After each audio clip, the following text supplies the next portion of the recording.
Tengo que gritar, tengo que arriesgar, ay de mí si no lo hago. ¿Cómo escapar de ti? ¿Cómo no hablar si tu voz me quema adentro? Hola queridos hermanos, continuamos con nuestra lectura de la carta pastoral del señor arzobispo Monseñor José Luis Escobar Alas. Vayan y prediquen el Evangelio. Vamos al numeral 282. Vamos a estudiar en este momento el Consejo Episcopal Latinoamericano y lo que nos ha dicho acerca de la misión. Los obispos en América Latina han estado siempre conscientes de la necesidad de la misión. Nunca han olvidado que la violencia de la conquista, la despótica manera de tomar el poder de los gobiernos liberales, sumado a los movimientos de liberación de las últimas décadas del siglo XX, no han propiciado el mejor ambiente para una efectiva evangelización. Lo más que los fieles católicos recibieron fue formación doctrinal y sacramental, pero el conocimiento verdadero de Jesús quedó y ha quedado a nivel superficial. La misión es necesaria, sobre todo para despertar un verdadero compromiso cristiano que cambie los corazones de cada ser humano, y estos, a su vez, produzcan frutos que sean perceptibles en la transformación de nuestras sociedades, pasando de sociedades menos humanas a sociedades más humanas, asentadas sobre la fe en Cristo. Medellín. Durante la segunda conferencia del Episcopado Latinoamericano celebrada en Medellín, los obispos declararon que la Iglesia de América Latina, lejos de quedar tranquila con la idea de que el pueblo en su conjunto poseía ya la fe y de estar satisfecha con la tarea de conservar la fe del pueblo en sus niveles inferiores, débiles y amenazados, se proponía y establecía una seria reevangelización de las diversas áreas humanas, así como proyectaba promover la reconversión y educación de los pueblos latinoamericanos, citando el documento, en la fe a niveles cada vez más profundos y maduros, siguiendo el criterio de una pastoral dinámica que impulsa al pueblo creyente hacia la doble dimensión personalizante y comunitaria. Efectivamente, el pueblo salvadoreño no puede continuar con una fe frágil que ante cualquier brisna sea arrebatada. ¿Cuántas veces hemos visto con tristeza que muchos cristianos católicos sucumben ante la canasta comercial utilizada por sectas, se postran ante ideologías, adoran los ídolos banales del dinero, el poder o la fama, o simplemente su fe es arrebatada, aprovechando su estado anímico decaído a causa de las dificultades de la vida, sumiéndolos al fin de cuentas en la nada? Es una fe débil que no ha echado raíces profundas que los lleva a despreciar a la iglesia madre que los vio nacer. Cuando yo era católico, suelen decir, sin saber que tal vez nunca fueron católicos con una fe madura. Ser cristiano católico entraña el compromiso de transformar desde la propia vida la vida de los demás, pasando la transformación de la sociedad hasta transformar la casa común. Este compromiso no es exclusivo de obispos, sacerdotes, religiosos o religiosas. El laico está llamado a santificar el mundo como lo manifestaron los obispos en Medellín, retomando la enseñanza del Concilio Vaticano II. Los laicos están llamados por Dios allí para que, desempeñando su propia profesión, guiados por el espíritu evangélico, contribuyan a la santificación del mundo como desde dentro, a modo de fermento. A ellos corresponde, añaden los obispos, iluminar y ordenar las realidades temporales a las cuales están estrechamente vinculados por estar diariamente inmersos en ella. Pero, en consonancia con San Pablo, ¿cómo alcanzará un laico una fe madura si no hay quien anuncie al Señor? Los laicos debidamente formados que están en cada una de las parroquias de nuestra arquidiócesis tienen la obligación, como bautizados y enviados por el Señor, de anunciar la buena nueva a sus hermanos y hermanas. Recuerden, ¿cómo creerán si no han oído hablar de Él? ¿Cómo oirán si nadie les anuncia? ¿Cómo anunciarán si no los envían? Como está escrito, qué hermosos son los pies de los mensajeros de buenas noticias. La fe nace de la predicación. La fe nace de la predicación. Es una frase muy emotiva.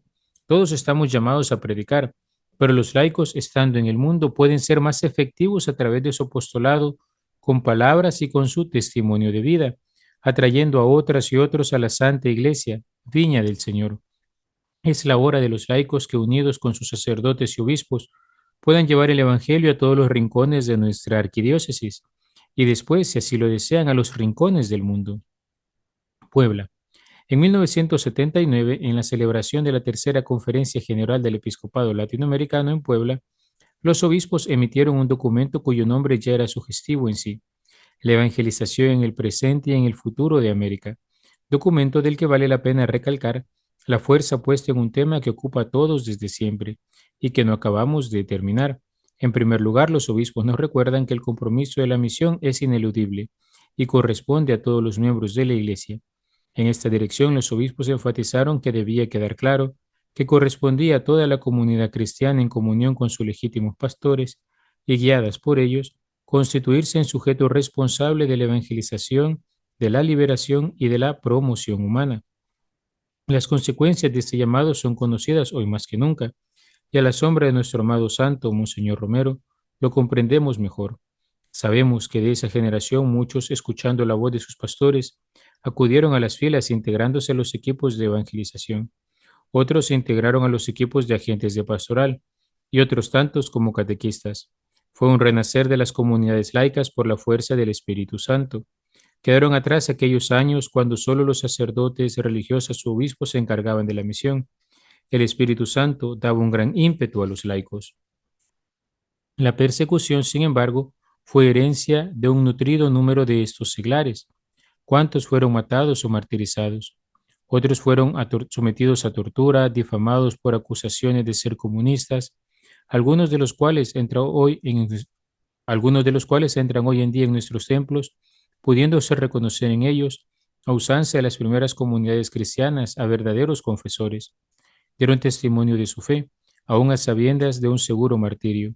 Agradecemos su testimonio, pero corresponde a las generaciones actuales retomar la bandera de Cristo, llevándola a todos los rincones de la arquidiócesis.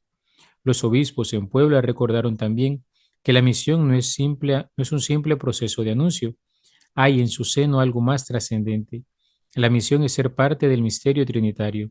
La evangelización es un llamado a la participación en la comunión trinitaria, un profundo llamado que invita al pueblo de Dios a formar parte del misterio trinitario en cuanto a su acción salvífica. Si lográramos captar la totalidad del verdadero sentido que implica la participación que el pueblo de Dios puede tener con el Padre, el Hijo y el Espíritu Santo, nadie se negara a salir en misión. Antes bien haría como Pablo, completar con sus sufrimientos lo que falta en los sufrimientos de Cristo, para bien de su cuerpo, que es la Iglesia, para dar cumplimiento al proyecto de Dios, al misterio escondido por siglos y generaciones, y ahora revelado a sus consagrados. La misión debe continuar, porque los tiempos, a pesar del afamado desarrollo, no han mejorado según lo esperado. Al contrario, el alejamiento del ser humano de Dios es cada vez mayor. Escuchen entonces el llamado de Dios y únanse al misterio trinitario que los invita a ser sus instrumentos salvando la historia. Recuerden siempre que la evangelización nos lleva a participar en los gemidos del Espíritu, que quiere liberar a toda la creación. Por el Espíritu somos enviados, por el Espíritu hemos sido ungidos en nuestro bautismo y confirmación. Por el Espíritu somos urgidos a hacer la voluntad del Padre, anunciar a Jesús resucitado, su reino y reinado. Santo Domingo. Al revisar el documento emitido por los obispos en la conferencia de Santo Domingo, constatamos con dolor que su desafío pastoral continúa siendo el nuestro. En no pocas parroquias de nuestra arquidiócesis, nos encerramos en nuestros propios problemas locales, olvidando nuestro compromiso apostólico con el mundo no cristiano, y descargamos nuestro compromiso misionero en algunos de nuestros hermanos y hermanas que los cumplen por nosotros. Esto ocurre porque un buen número de los fieles ha olvidado el verdadero sentido del bautismo y sobre todo de la Eucaristía. Los sacramentos no son ritos mágicos, sino signos instituidos por Cristo para producir la gracia. En cada una de las etapas y momentos importantes de la vida del cristiano, dan nacimiento y crecimiento, curación y misión a la vida de la fe de los cristianos. Lastimosamente, suele reducirse el sacramento a un cierto tipo de magia que el sacerdote aplica a la persona, y en su imaginario el sacramento termina cuando el rito finaliza. Eso ha provocado el olvido de la eficacia del sacramento, y en consecuencia se ha olvidado el compromiso cristiano al que conlleva.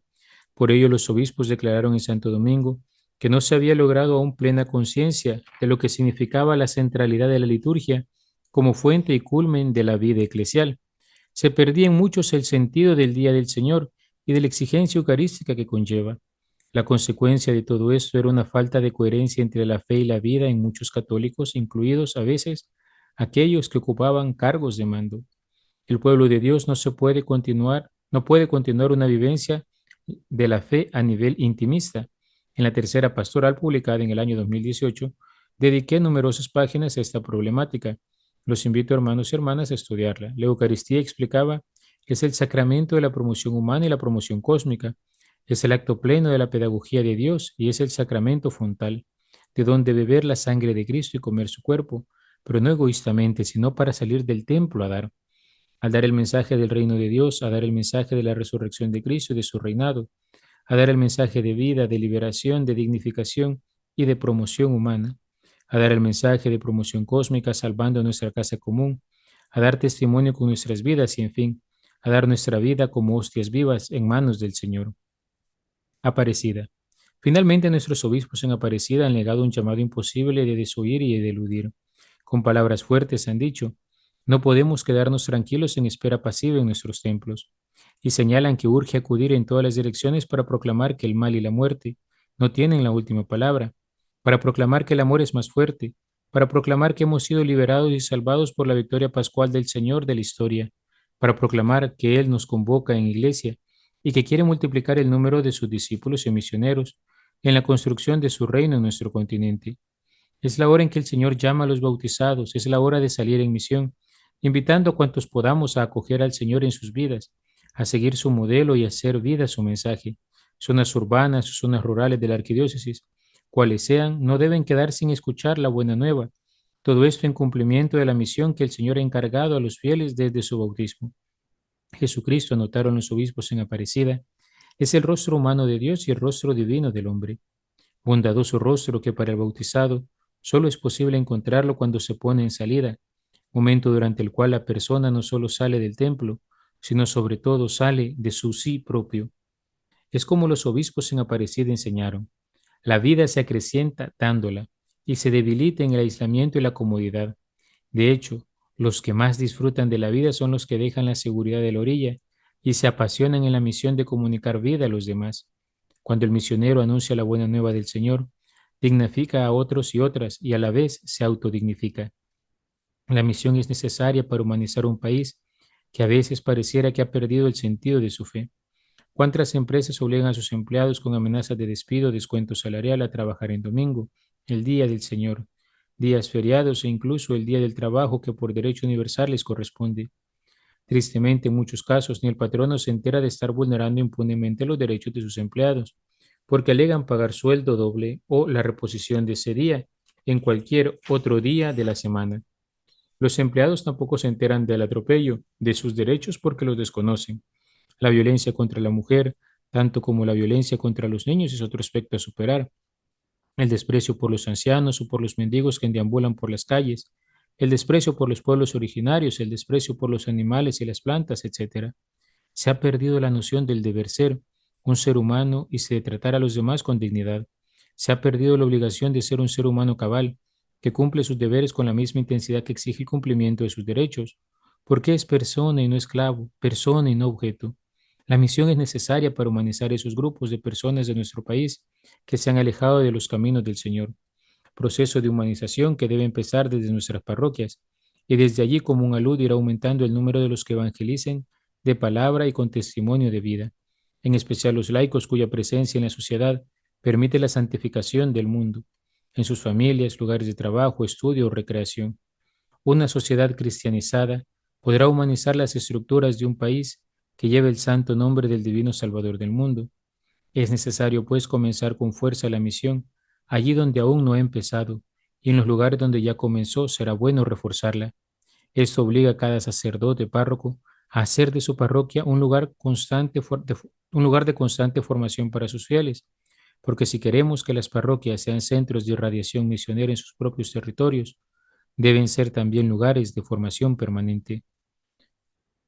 Esto requiere que se organicen en ella varias instancias formativas que aseguren el acompañamiento y la maduración de todos los agentes de pastoral y de los laicos insertos en el mundo.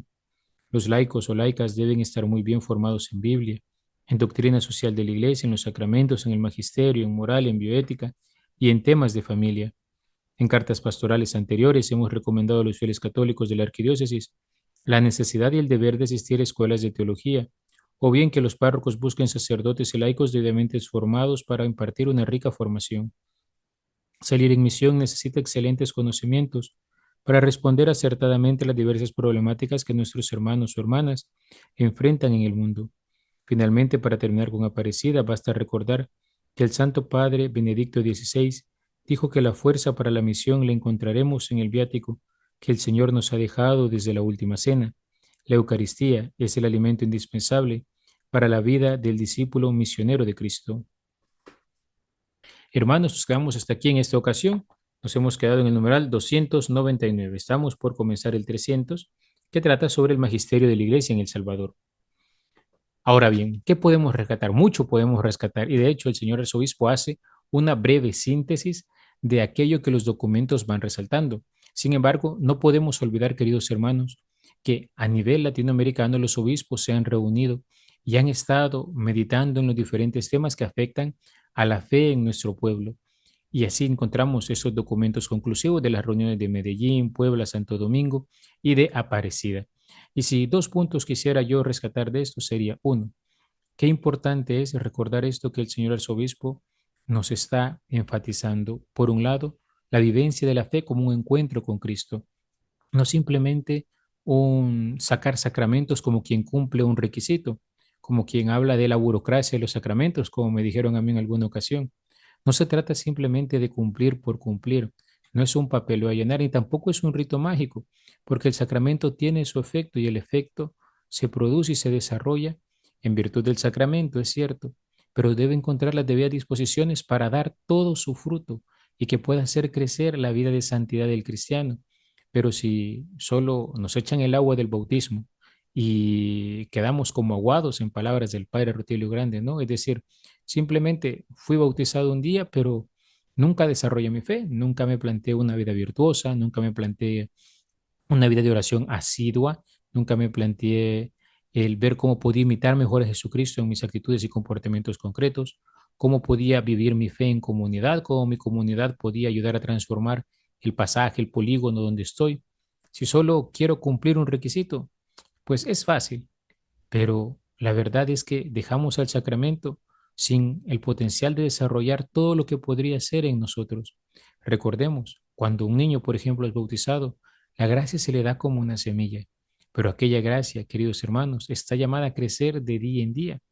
Y luego, en un segundo momento, quisiera destacar, ¿no?, la importancia de la formación. Aparecida ha insistido muchísimo en la formación de los agentes de pastoral y hay muchos medios para hacerlo hoy en día.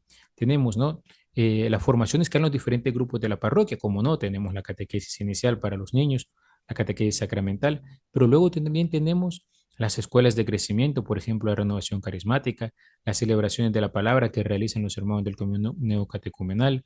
Tenemos también otras actividades catequéticas de otros grupos. Me viene a la mente, por ejemplo, los módulos de las hermandades o las catequesis de las pequeñas comunidades, ¿no? Donde los animadores de comunidad de las comunidades eclesiales de base y los coordinadores y catequistas de las pequeñas comunidades van buscando formarse jueves a jueves para que, meditando la palabra de Dios a la luz de la enseñanza de la iglesia, a través de documentos de la iglesia, del magisterio en general de la Iglesia Universal, del magisterio latinoamericano o del catecismo de la iglesia o de los textos de los padres de la iglesia, aquellos obispos y santos de los primeros siglos que marcaron muchísimo nuestra formación doctrinal y vivencia de la fe, pueden ellos ir luego a meditar los textos de la liturgia del domingo como comunidad y así también ir descubriendo cómo la liturgia transforma la vida de cada uno, la vida de la comunidad y la vida de nuestra parroquia en general. Y todo esto porque jueves a jueves vienen a una reunión después de hora santa. Y eso implica trabajo, implica compromiso. Tenemos también audios, ¿no? Como este que se les manda, videos que se suben a la parroquia. Tenemos también la publicación del Evangelio del Día y otros posts que hacemos en las redes sociales de nuestra parroquia. Por ejemplo, hoy en mayo hemos hecho una meditación cada día acerca de algún aspecto de la espiritualidad mariana. Hemos hecho también retiros y cuando puedo, ¿verdad? Siempre que me invitan también, vamos y acompaño a los grupos para dar un tema, para dar una predicación. Nos hemos ido de retiro hace poco con unos grupos de comunidades y así sucesivamente. Hay muchas instancias en las cuales nos podemos formar. Luego también, ¿verdad? Otro medio que tenemos de formación, estos pequeños brochures que dejamos afuera de la capilla del Santísimo, ¿no? Para que puedan llevarse, tomar y seguir meditando y reflexionando e incorporar a nuestra vida y transformando. desde el interior de la persona, es decir, partiendo de la conversión personal, todas las realidades en las que vivimos. Hay muchas maneras, hermanos, y luego está lo que la iniciativa de cada quien le da, porque también tenemos hermanos que buscan seguirse formando a través de sitios católicos, podcasts católicos, sí, en canales de YouTube en lo cual también hay medios de formación y tantas maneras, ¿verdad? Y como no, también tenemos el modo especial hoy, gracias a las redes, de seguir al Papa, contemplar el Ángelus de la catequesis que predica todos los miércoles. A pocas horas de que ha predicado, ya la podemos consultar en internet tan fácilmente como eso. En realidad, la formación, hermanos, es imprescindible y es necesario. Y yo sé que muchas veces estamos cansados, que el trabajo, que a veces el estrés del día a día, a veces el cansancio de tratar, digamos, de ir sobrellevando el conjunto de cosas que tenemos que manejar, ¿no? La vida en familia, la vida laboral, luego también los propios dramas personales, a veces con enfermedades o con alguna dificultad. Y con todo eso seguir formándonos. Hermanos, la palabra formación no es simplemente clase, sino que en el fondo, ¿qué es lo que pretende? Nuestra configuración con Cristo, la santificación del cristiano. Y aunque cueste, hermano, yo sé que cuesta, pero créeme, vale la pena, porque entonces es cuando te vas encontrando con el Señor y unido hacia la iglesia, vas viendo cómo Él de verdad está actuando en tu historia y así podemos dar pasos en fe que nos permitan compartir esa buena nueva de salvación. El mundo de hoy nos exige de un modo especial estar cada vez más y mejor formados para poder responder a los desafíos que nos encontramos en el día a día, que cambian, queridos hermanos, no solo con el paso del tiempo, sino también con nuestro caminar, con nuestros cambios en nuestra historia personal. Hay quienes pasan del mundo de una escuela al mundo de una universidad, del mundo de una universidad al mundo del trabajo, hay quienes pasan quizás de un trabajo a otro, se mudan de un lugar a otro. Y todo esto exige también que nosotros aprendamos a discernir, pero discernimos a la luz de la palabra, palabra que ha inspirado el Espíritu, palabra que ha puesto también el Espíritu en los corazones de nuestros pastores y que Él va suscitando para transformar la realidad y así también extender el reinado de Cristo Jesús. Hay muchas consideraciones que se pueden hacer, pero lo dejo hasta aquí. Pero qué importante, hermanos, recordar esto. Nuestra fe como un encuentro personal corazón a corazón con Cristo Jesús. El desarrollo de la gracia en los sacramentos no son simplemente un rito mágico, no. Los sacramentos son signos sensibles que manifiestan la gracia invisible, que producen efectos santificadores en el nivel cristiano y que están llamados a desarrollar la vida espiritual del cristiano. No son un requisito a cumplir. Y luego también tenemos la importancia de la formación personal, la formación permanente de todos los cristianos para también discernir los signos por los cuales el Espíritu nos quiere llevar a transformar nuestra realidad personal, la realidad en la que vivimos, la realidad de nuestras comunidades y hacer dar frutos de santidad, porque así es como vamos evangelizando. Hermanos, nos quedamos hasta aquí. Gracias por su atención y nos seguimos viendo el día de mañana. Alabado sea Jesucristo, por siempre sea alabado. Tengo que andar, tengo que anunciar, ay de mí si no lo hago. ¿Cómo escapar de ti? ¿Cómo no hablar si tu voz me quema dentro?